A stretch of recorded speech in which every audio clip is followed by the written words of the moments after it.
waayahay xagga kale lahayd waayahay qoojaan maaragtay aan ku soo dhawaynayaa qooje waxaa hadda cabdifataax sheegay actually waa wax meesha ku jira cunsuriyadii la kulanayba oo ka dhigba wada aragno waan wada ognahay arrinkaas arrin qarsoon maaha in soomaalida gooni loo ugaarsado soomaalida gooni loo eedeeyo wixii ajnabi sameeyo soomaaliya sameeyo la yidhaha waddankan 30 sano degan waa ku noolayna waan ognahay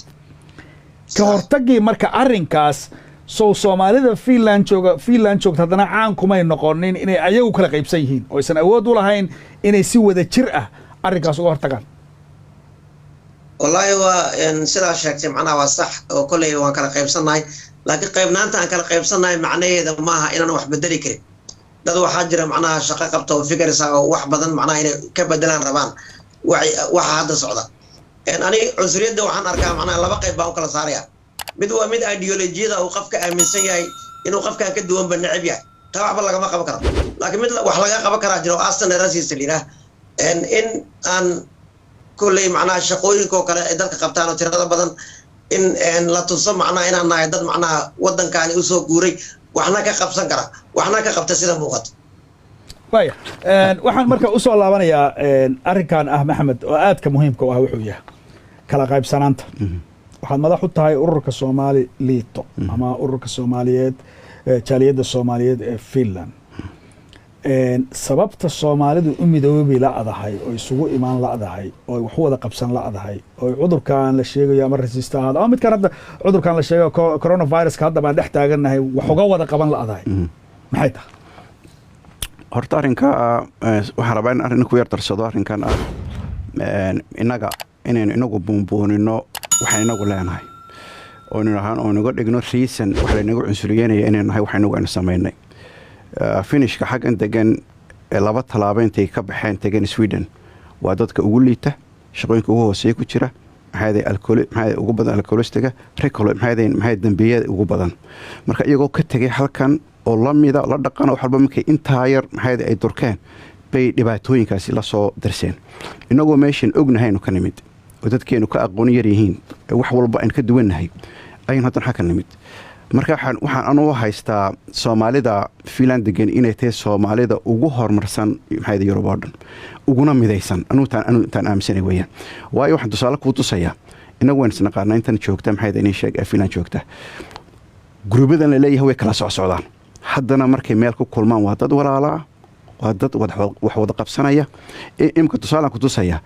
waxaanu dhiibnay arrinkii uu ninkii barisaabka uu wax ka yiri waxaanu dhiibnay arrin la leecayno oon ka soo saarnay maxay warqad baan ka soo saarnay warqadii masaajidada oo dhan baan ugu raacay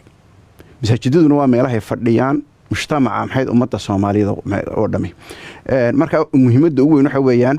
inagu dadka ugu fiican bayna Yurub runtii joogo reer galbeedka laakiin inaynu wanaageena aynu soo saarno maxay intan yare ee la leeyahay qof baa dhankaas oo qof baa dhankaas in intaasna la soo koobo ma jirto kala qaybsanaanta hadda ma aqaano figurka inta ay tahay laakiin boqolaal kore u dhaafeen for example inta urur aan leenahay waddankan ku leenahay sax Soomaali liitada adigu aad hogaamisay laftirkeeda aad waxa loogu eedeeyaa inaan loo dhamayn oo ay tahay group ayagu wata waana ognahay oo haddeertan hadda tii ugu dambaysaa jirta marka arrinkan ah in la midaysan yahay xogaa sidaad u aragtaan masaadaa ku noqonaya ana ka jawaab horta arrinkan maxay idin sheeg looma dhama waa arrin muxuu ahaa Soomaali baabri waxbaana ku duugan arrinka waxaana isticmaalaa dhalinyartu weligood ka hormeen looma dhama dhalinyartu waxa weeyaan laba nin oo walaalo ah ama laba nin oo maxay idin sheeg cidi haday maxay wax wada qabtaan dhalinyartu weligood kelmadda dhalinyarta afku kan qulmaysid marka arrinka jirta wuxuu yahay kelmadaha in isticmaalayna waxay ka turjumayaan dhibaatooyin badan iyo burbur badan oo inagu dadku ay kelmadahaasi geysanayaan marka waxaan oran lahaa arrinka meesha yaala wuxuu yahay haddii jaaliyadu 40 iyo maxay idin sheeg 8 maxay urur ay ka kooban ay naga mid yihiin masaajidada ugu waaweyn ee waddanka 4 masaajidada Helsinki ugu waaweyn haddii ay maxay na raaceen oo in waxaan wadno nala garab galeen waliba nagu ammaaneen shaqadaan hayno tan ururada maxay kugu soo noqonay wali ururada bil walbaba 2200 iyo charger urur baa soo gala saaxadda ururada boqolaal maxaa kun weyn ururada Finland jooga marka wadankani waa wadan ururo taasa keentay marka inuu qof walbaba uu urur samaysto waaya ay farxiyo farxiyo iriye nimcan nuuraan siinaya kadibna janna galan u gudbayna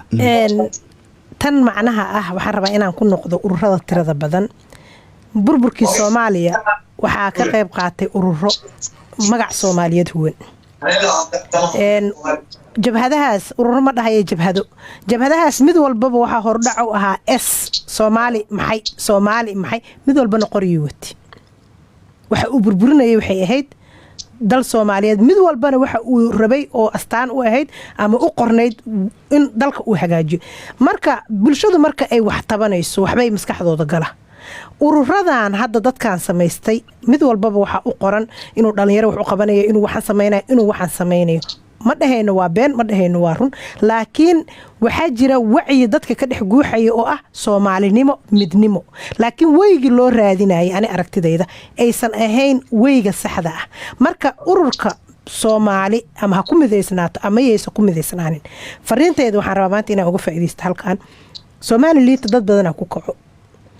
dhaliilo way yeelan kartaa ururku laakiin macnaheedu ma aha marka la dhaliilayo inaan Maxamed oo aniga aanan rabin aan ka dhex arko waa inaan ku xisaabtamo Maxamed raggi ka horeeyay aaway way tageen Maxamed wuu tagaya kuwa maad wax dhaleecaynaya imaan kara marka Soomaalida aniga mid baan ka codsanaya Finland joogta weligiin iyo allihiin magaca Soomaali liito shakhsi ha u dhaawicinin ama masaajid ama group gaar idinka iskale waad imaan doontaan siday kuwaan u tageenna kuwa joogan way u tagayeen marka hal la ilaaliyo magaca waaya jana gale waa ta laga hadlay ururada sideedana haddii la doonayo wadan in la dadka jooga ajnabiga ah midoobaan ama Soomaali ha ama Kurdish ha ama Ciraaq ha waxay rabtaa ha waxaa fiican inay hal dallad isugu yimaadaan marka in Soomaalidu dallada Soomaaliyeed isugu yimaadaan oo halkaas ay maartay ka wada duulaan oo Soomaaliyeed ay ku hoos faylaan macquul ma tahay Finland xaqiiqdii way tahay hal mid waxaan ku raacsanahay gudoomiye Maxamed macna in ururo badan dadku samaystaan ama ururada Finland ka jiro Soomaaliyeed ay tahay cid kastaba waa soo sheegay wadan urureed way wax walba howlaha dhan waxa sameeyay ururada Soomaalida hadii loo eego wadamada kale ka badan Finishka macna inta ururle laba waxa ka sareer oo xafadooda degan taas ururle baa ka safish dhibaatada ururada ma ahan innaga marka maadaama aynu nahay dad soo qaxay oo dad ka duwan dhan walba ummadana halkaan la joogno Soomaaliland aan ognahay dhibaatada haysata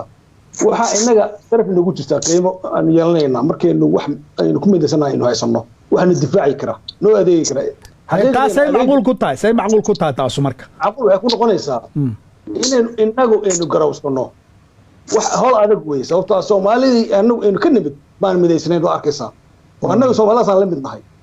laakiin la fursad buu nasiib u baa joognaa waxa la doonayay inaan ku cibrad qaadanaa oo aynu fursad annaga u noqonaa ayaga dadka ka soo qaxay dhibaatada haysto innaga midnimada halkaan ka bilawnay inaan aqoonteennii iyo dadaalka inuu halkaan aan iyo wanaag halkaan ka aragnay inuu tusaale ka dhigano inuu annagu xoogeeni aqligeena midayno waana sameyn karnaa laakiin wali waxaan imaan fursad dadkii ayaga la doonayay in wanaaga sameeyaan inay hoggaanka qabtaan oo arinta ka shaqeeyaan wali imaan Soomaalidu way jira